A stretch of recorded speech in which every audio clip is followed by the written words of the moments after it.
Gledate Gorenjska poročila na GIF TV.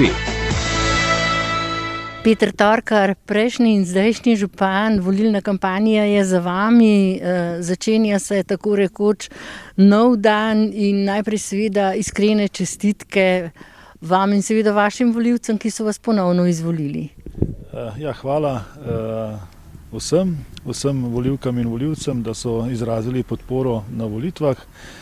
Imamo visoko zastavljene cilje, dobro ekipo svetnic in svetnikov in pa občinske uprave, tako da si nadejam, da bomo dosegali vse te cilje, ki smo se jih zadali za mandat v letu 2022-2026 in ne nazadnje, da bomo še naprej združevali ljudi s pozitivno energijo, lepo mislijo in prijateljstvom, ki je v nas Gorjanki in Gorjancem. In kakšna bo sestava v občinskem svetu?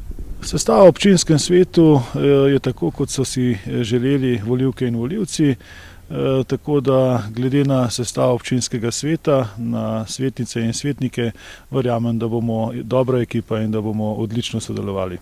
In kaj bo zdaj prvo, kar boste ponovno naredili? Imate kar precej projektov začetih, verjetno jih bo potrebno dokončati, da vas ne prehiti sneg? No, vsekakor pred snegom se ne bo gradilo, zato ker sama gradnja ni kvalitetno izvedena. Bomo počakali na spomladanske mesece, no, v zimskem času pa je vsekakor čas za projektiranje.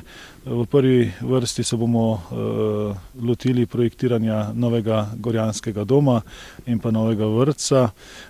Vsekakor pripravljamo vso dokumentacijo za pripravo obnove magistralnega vodovoda, s katerega tudi pričakujemo veliko kohezijskih sredstev, torej evropskih sredstev.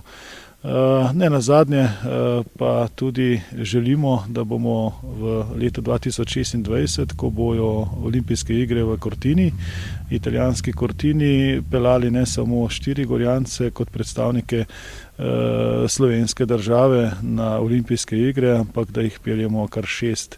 Tako da cilji so zelo, zelo visoki, optimistični in verjamem, da bomo s to ekipo, da bomo tudi to Gorjanke in Gorjanci dosegli. Je bila kampanja naporna?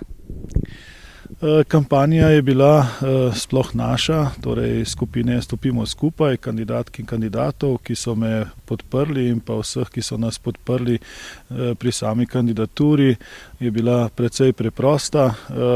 Volivke in volivci nas poznajo, da smo zanesljivi v obljubah, tako da tega se držimo. Kampanja sama iz naše strani ni bila naporna, ljudem smo se ponudili in ljudje so v nas očitno videli zaupanja vredne ljudi in gremo naprej. Občina Gorje in želimo, da smo v Gorjah še naprej radi doma. Hvala za pogovor in uspešno pot naprej. Tudi vsem gledalkam in gledalcem Gorenjske televizije naj sije sonce prav vsak dan. Tako kot danes. Hvala vam.